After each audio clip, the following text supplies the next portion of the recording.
So today we stand beside this oak sapling, which will be planted in English soil, and which will, in time and God willing, grow into a majestic oak tree.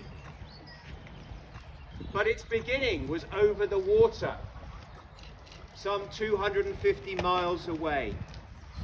An acorn, a gift of the people of Arnhem, from a tree at Oosterbeek Cemetery. Following the Normandy landings of June 1944, the Allied advance through Northern Europe was extraordinarily rapid. And on 11th of September 1944, the Second Army entered the Netherlands, just south of Eindhoven, the first Allied troops to set foot in the country since its fall in May 1940. Their next aim was to cross the Rhine before the Germans had time to reorganize after their recent setbacks, securing crossings over the rivers and canals that stood in their path at Greve, Nijmegen and Arnhem.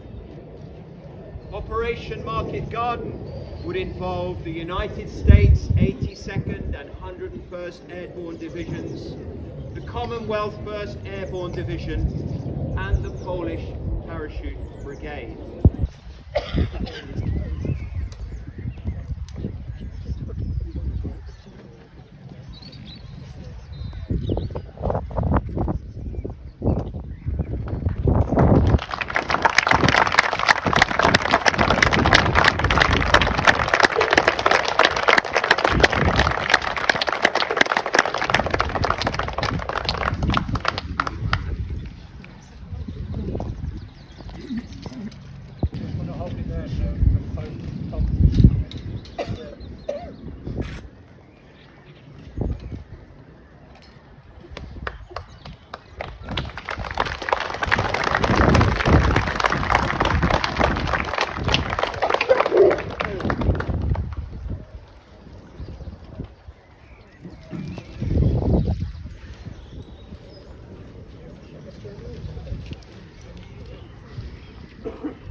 I'm going to start with reading a letter to you all, written by the Mayor of Arnhem. After that, I'll tell you about when I was a flower child myself. On behalf of the municipality of Arnhem, I would like to convey my deep respect for the Arnhem Oaks project.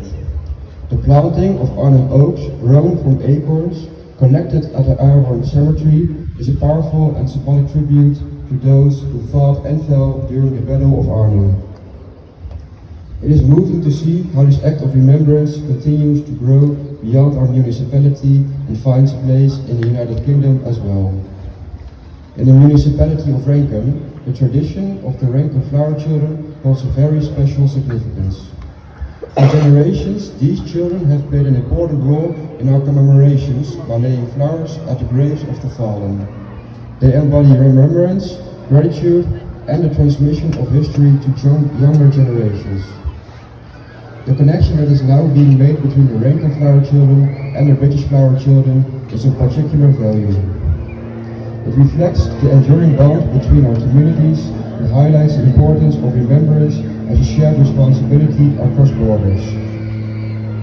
Initiatives such as this strengthen the long-standing friendship between the Netherlands and the United Kingdom, founded on a shared history of sacrifice, courage, and liberation. The Arnhem Oaks project is a fitting and valuable contribution to ensuring that its legacy is kept alive for future generations. Yours sincerely, Marcel Frensel, Mayor of Arnhem.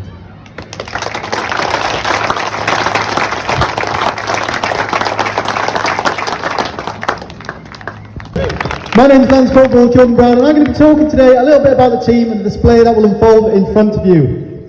Joining me on the ground today then, I've got Lance Corporal Finn McLaughlin, can you give me a wave? I've got Private Josh Ogilvie, and Lance Corporal Stella Lewis Painter, and their job today is the safety of the drop zone, make sure everyone gets in safe and helping them out on the ground. So what you've just seen then was the plane fly overhead at around 2,000 feet. This is what we call our Woody Run. So the plane will fly directly into wind at 2,000 feet, and they will throw out two woodies, which stand for wind drift indicators. They're essentially two pieces of biodegradable material held together by a bit of plasticine, and the jump master for today's display, Corporal Henry Moll, will throw them out of the plane door exactly when they're overhead, and he will watch these all the way down to the ground and make his assessment on which way he thinks the best place to hold in the sky on the parachute, and where the best place for every jumper to get out of the aircraft. So on board today then we've got 8 jumpers in total, and hopefully we can get our canopy formation team out in the sky, and also our 2,000 square foot Union flag. So each Red Devil starts the year off out in Skydive the Land in Florida, where we're expected to carry out around 100 parachute descents, and each jumper will be assessed on how they fly in the sky, whether that's flying on their head, on their belly, and how they are flying around under parachute as well. Also, every landing will be marked and scored to make sure that they can get an arena no matter what the winds are doing on the ground. So the plane's climbing up to about 7,000 feet now, and what's going to happen is every guy or member on board of the aircraft are going to be looking out the plane door, doing their last minute equipment checks, making sure everyone's good to go, all their equipment is ready and safe to jump. So if you look up to the sky now, directly above you will see the plane with smoke trailing out the back of it. Do not worry, do not call the fire brigade. This is our team sergeant, Stephen Hanley, and he's hanging outside the back of the aircraft in something we call a tracking suit. It's essentially a suit like a onesie. He'll get out of the plane, it'll fill up with air, and he'll be able to come back, fly directly towards us 2 miles away at speeds up to around 200 miles an hour. So as you can see, he's making his way back over the top, looking down at the ground, having a good look to make sure where the landing area is and where he's going to put his parachute, the best position to land on the ground safely. Once he gets to an altitude of around 3,000 feet, he will then deploy his parachute and start his descent towards the ground. So here he comes, straight over the top of us now, around 200 miles an hour, and any second now, if I was a guessing man, he will deploy his main parachute. Okay, so there you go then, his parachute is now opened, and what he'll be doing is having a good look down, looking at the smoke across the arena, seeing which way the wind's blowing. He'll make his assessment so he can land safely into the arena. And there's the next couple of jumpers away now. There's actually 2 guys holding hands, falling through the sky, and if you look closely you will see them split apart, so there they go. And what they're doing here is giving themselves separation in the sky so they can open their parachute safely without crashing into each other.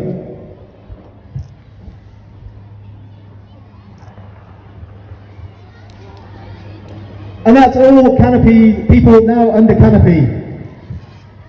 So here he comes in, Steve. He will have a good look down, and he's going to look at the smoke, using things around him like the flags and all sorts of stuff like that. He will start his downwind approach leg around 600 feet. He will then turn crosswind, pull down on the front of his parachute so he can pick up more speed. Sounds crazy, but the more speed he has to come into land, the safer it is for him to actually put his brakes onto his parachute. So here he goes, we'll now pull down, pick up more speed, and land directly in front of us. Ladies and gentlemen, Corporal Stephen Hanley! Right on the money there for you as well. Okay then, next up, coming down into the arena is our jump master for today's display, and that is Corporal Henry Moll, and he's actually got the most important job. So everyone else behind him will be watching him on his descent to make their assessments on which way they think is the safest for them to allow them to be able to get into the arena. So again, down he comes, hopefully he lands bang on the cross. There you go then, put your hands together for Corporal Henry Moll! Next up, making his way towards the arena is actually our newest display jumper for this season, Lance Corporal Kai Fisher. Lance Corporal Fisher has around 600 parachute descents, and he recently display cleared this year out in Skydive the Land. So what he's doing now is losing a bit of altitude by doing some 360s, When he thinks he's in the right position, around 600, 700 feet, he will then start his downwind leg. So there he goes then, he's having a good look, and any second now, he comes on his downwind leg. So when he's going on his downwind leg, the wind's actually behind his back, which allows him to create more speed and power to get back towards us. When he puts himself in the right position, he'll then pull down on his risers, do a 90-degree turn, and allow himself to pick up speed to land safely on the ground. Here comes Lance Corporal Kai Fisher! If you look directly over the pavilion, you will see our 2,000 square foot Union flag, and this is being flown by our team leader, Corporal Ollie Goss. So this flag then has an all-up weight of around 50 kilograms, and the canopy he's flying on is a bit bigger than everyone else's. If you think of performance cars, this is sort of your double-decker bus of a parachute. So Ollie will now be losing a bit of height to allow himself to come back down here. Flying directly over our heads now, and he'll put himself in a position to be able to turn and make sure the flag is clear of any obstacles so we can get down to the ground safely.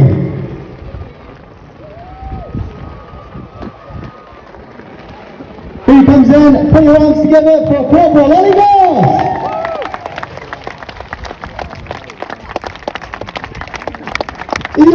So at the very front then is our team chart Sergeant Stephen Hanley. He has around 4,000 skydive jumps.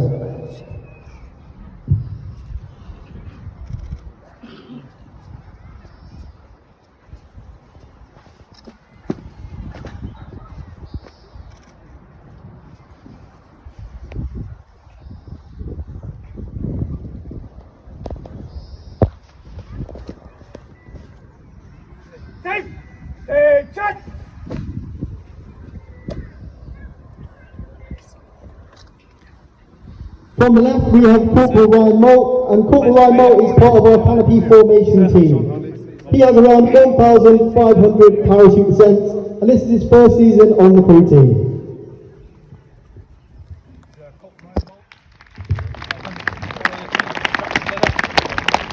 Next to Ryan, then we've got Corporal Henry Moult, and his job in the team is our team jump master. So he has the most important job of making sure everyone gets down to the ground safely, because he sets the pattern for everyone else to follow. Corporal Henry Moult has around 3,000 skydives.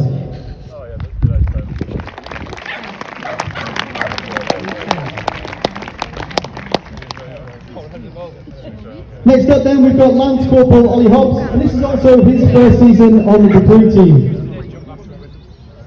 Lance Corporal Ollie Hobbs has around 1,500 parachute descents.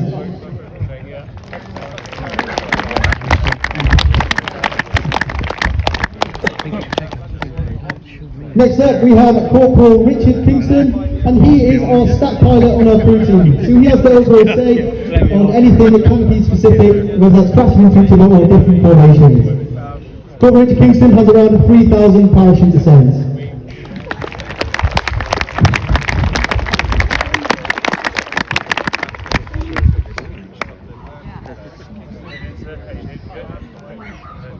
So next up we've got Lance Corporal Kai Fisher, and as I mentioned before, this is his first season on the display team. Lance Corporal Fisher has around 600 parachute descents.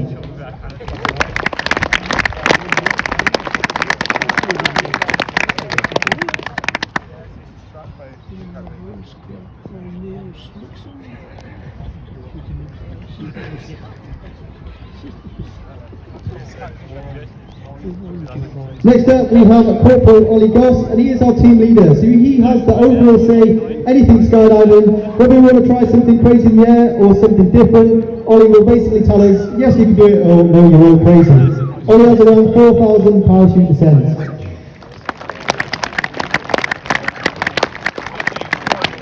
And then just on the right filming is Corporal Cameron Clark, and he is our team cameraman for this season. He has around 3,000 parachute descents.